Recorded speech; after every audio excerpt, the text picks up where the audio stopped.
Very significant. Okay? So, jury of 6 men and 6 women found Alfredo Bowman not guilty on 2 counts of practicing medicine without a license.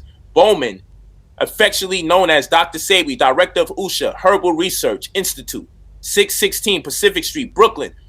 Y'all need to know, too, that this is where the Brooklyn Nets play at. This is right around, he had an office right there where the new stadium is at in Brooklyn. That's how legit this information goes. There's points of references for where this history took place. All right? So 616 Pacific Street, Brooklyn was arrested February 10th, 1987 by Attorney General Robert Abrams. Village Voice and the Amsterdam News claimed a cure for AIDS. Keep in mind, he has to get arrested if this is not true. This is why when people say he didn't win the case, hold on.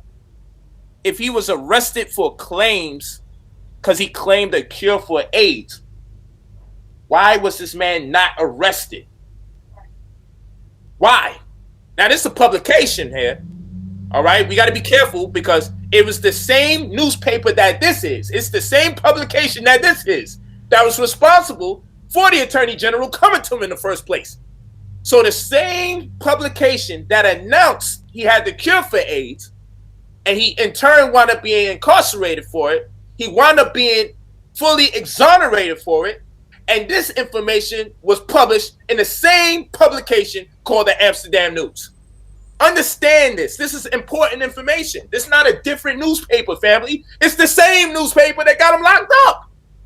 Do you think they want to get the information wrong? Think about it. That's what I'm saying. This is realer than rap. This is bigger than Nino Brown.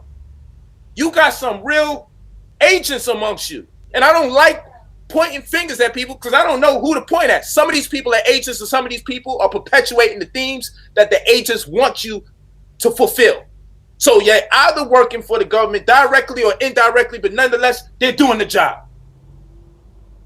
Out of all the people that we can scrutinize, out of all the white folks that we can terrorize for the misinformation and the malpractices that they conducted on our people intentionally, the only person that we can conceive of bothering or degrading or just downgrading the merits of his doctrine and his legacy would be a Dr. Sebi. At this hour when his video was going the most viral, he was a trending topic right next to Nipsey.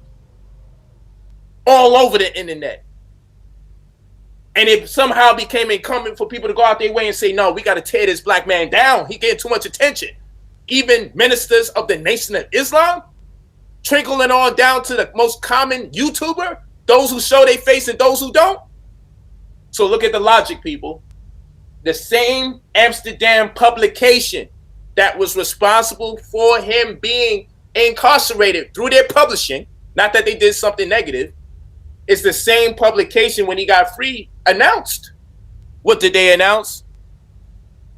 Because ads placed in the Village Voice and the Amsterdam News claimed a cure for AIDS. Okay, Simeon Greenaway, Sebi's attorney, stated this was the first case of its kind in Brooklyn Supreme Court. What was significant about the verdict, Greenway stated, is the fact that USHA's African biomineral balance will now be recognized throughout the world. But people keep saying he didn't win a case. This is a win. Did you not hear the winning? Did you not hear the W? What was significant about the verdict, Greenaway stated, is the fact that USHA's African biomineral balance will now be recognized throughout the world. Sebi described the African biomineral balance as a dietary program that is consistent with the African genetic structure. This is in a newspaper. Look at the power of this black man. You're supposed to study case law so you can leverage it.